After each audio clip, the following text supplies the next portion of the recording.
Hi friends, welcome to Nischala's kitchen. ఈరోజు నిశ్చలాస్ కిచెన్లో ఇంకొక హెల్దీ స్నాక్. చిన్నపిల్లలు ఎంతో ఇష్టపడి తినే డిఫరెంట్ డిఫరెంట్ షేప్స్లో ఉండే ఆటా బిస్కెట్స్. చూడండి ఎంత క్యూట్గా ఉన్నాయో కదా. ఎలా తయారు చేసుకోవాలో చూద్దామా? స్టవ్ మీద ప్యాన్ పెట్టుకుని హాఫ్ కప్పు వాటర్ పోసుకుని అరకప్పు బెల్లం అందులో వేసి కరిగించుకోవాలి. ఈ కరిగించుకునే ప్రాసెస్ జస్ట్ ఏమన్నా నలకలుంటే పోవడానికి మాత్రమే. చూడండి, జస్ట్ అలా స్పాచులాతో కలుపుకొని బెల్లం అంతా కరిగిపోయిన తర్వాత ఒక బౌల్లోకి ఫిల్టర్ చేసుకుని పక్కకు తీసి ఉంచుకోవాలి. ఇప్పుడు మన బిస్కెట్స్‌కి ఏ గిన్నెలో అయితే పిండి కలపాలి అని అనుకుంటారో అదే గిన్నెలోకి ఈ ఫిల్టర్ చేసి ఉంచుకున్న జాగరీ వాటర్‌ని వేసేయండి. చూడండి, ఇప్పుడు నేను ఈ గిన్నెలో పిండి కలపాలనుకుంటున్నాను. ఇందులోకి ఈ ఫిల్టర్డ్ జాగరీ వాటర్‌ని వేశాను. ఇప్పుడు అరకప్పు బెల్లంకి 2 కప్పుల గోధుమ పిండి. ఇవి మరీ స్వీట్‌గా ఉంటే బాగోవు.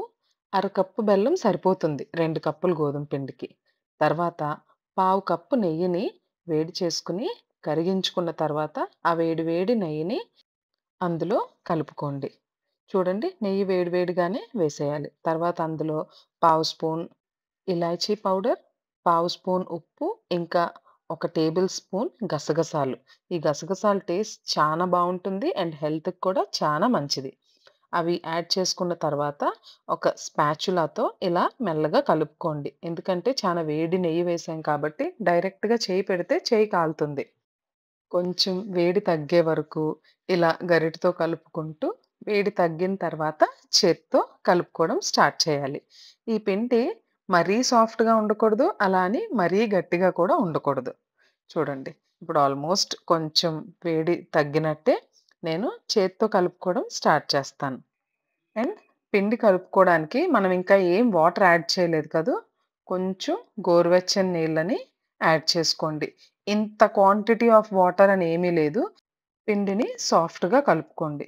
చూడండి, అంతా బాగా కలిసేలాగా చేత్తో పిండంతటిని కూడా గ్యాదర్ చేసుకుంటూ కలుపుకోండి.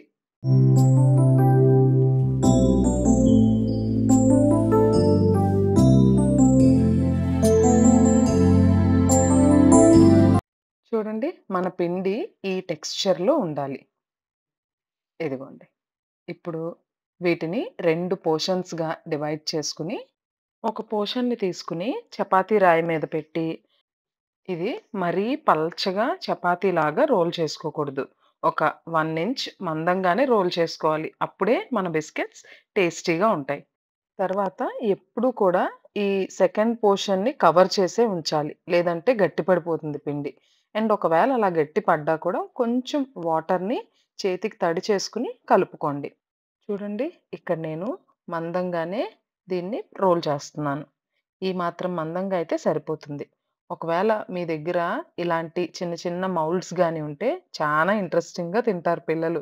ఆ షేప్స్‌ని చూసే ఇష్టంగా తింటారు. ఒకవేళ లేదు అంటే వీటిల్ని జస్ట్ నైఫ్‌తో గానీ, పిజ్జా కట్టర్‌తో గానీ చిన్న చిన్న డైమండ్ షేప్స్‌లో కట్ చేసుకున్నా బానే ఉంటాయి. నేనైతే ఎస్పెషల్లీ ఈ బిస్కెట్స్ కోసమనే ఈ బుడ్డి బుడ్డి మౌల్డ్స్‌ని తీసుకున్నాను. ఇవి మీకెక్కడైనా దొరికితే మాత్రం చక్కగా ఆర్డర్ చేసుకోండి. మళ్ళీ తర్వాత ఆ మిగిలిన పిండిని ఇలాగే ఇంకొక రోల్‌లాగా చేసుకొని, మళ్ళీ వాటిలతో ఇలాగే షేప్స్ చేసి కట్ చేయండి. పిండంతా కూడా ఇంక ఇదే ప్రాసెస్. ఎక్కడైనా పిండి కొంచెం గట్టి పడితే కొంచెం వాటర్‌తో చేతిని తడుపుకొని పిండి మిక్స్ చేసుకోండి.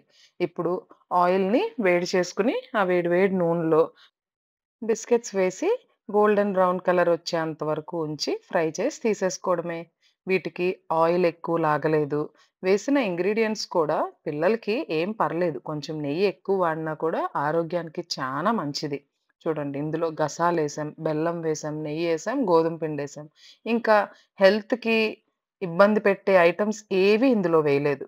బయట నుంచి తీసుకొచ్చి బిస్కెట్స్ పెట్టడం కన్నా కూడా ఇలా ఇంట్లో టేస్టీగా గాని రకరకాల షేప్స్‌లో చేసి పెడితే పిల్లలు చాలా ఇష్టంగా తింటారు.